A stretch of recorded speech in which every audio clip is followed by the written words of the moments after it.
Good morning, Goenkans. Today's topic is fiber to fabric from your science textbook, chapter number 3, page number 18. So, this is non-evaluative chapter, but of course, we need to go through the processes and the terms that are mentioned on your book.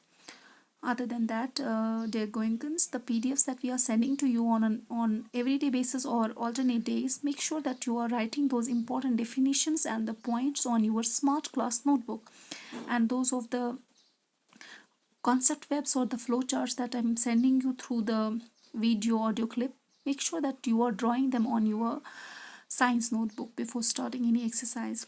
So, starting today's topic, okay, can you tell me why do we wear clothes? I'm sure I must be getting very interesting answers, and some of you must be saying that we wear clothes just to look smart, and of course, that's a fact, and that's why many of us want to wear clothes according to the latest fashion. But Goenkans, we have got some genuine and basic necessities because of which we wear clothes. Like we want to protect our bodies against the weather, like strong sunlight, extreme cold or heat, and even rain. So the basic and the genuine point why do we wear clothes is to protect our bodies.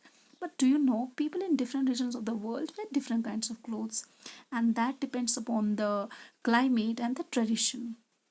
Like for example, our climate is cold, so our attire is totally different from the people who are living in the south of India.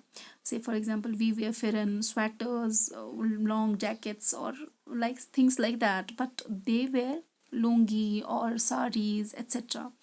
And traditionally also our clothing is totally different from the others. So these are few reasons because of which clothing is different.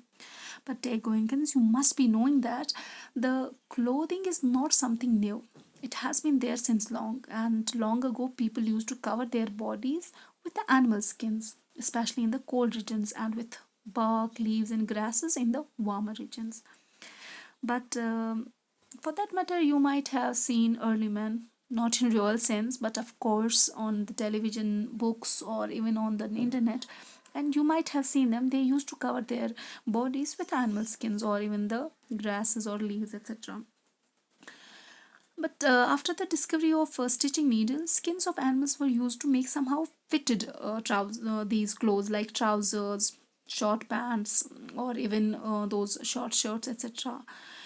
But actually, change in the clothing came into existence when the people start learning agriculture in a real sense, or they became more civilized. They began weaving the material by hand, of course, and they make cloth. But then they were not knowing much about the stitching, so what they used to do, they used to wrap this cloth around their bodies, and that gives an existence to the sari, lungi, and etc. So basically, this concept was there, sari and lungi, just because they were not knowing much of stitching. Now, every cloth is made up of some material. So, the material that is used to make cloth is called fabric. And fabric is not only the used to make clothes, but also other utility items like school bags, bed sheets, curtains, etc. But the question is now, how and where do we obtain this fabric? For that matter, we need to understand few important terms, that is like fibers. The fibers are very thin and small and cannot be made into fabric directly. They are first converted into long continuous length of interlocked fibers that are called yarns, and then these yarns are used to produce fabric, and with the help of some methods like knitting and weaving. That's all for today. Hope you have understood the lesson. Stay safe, stay home. Thank you, Goenkans.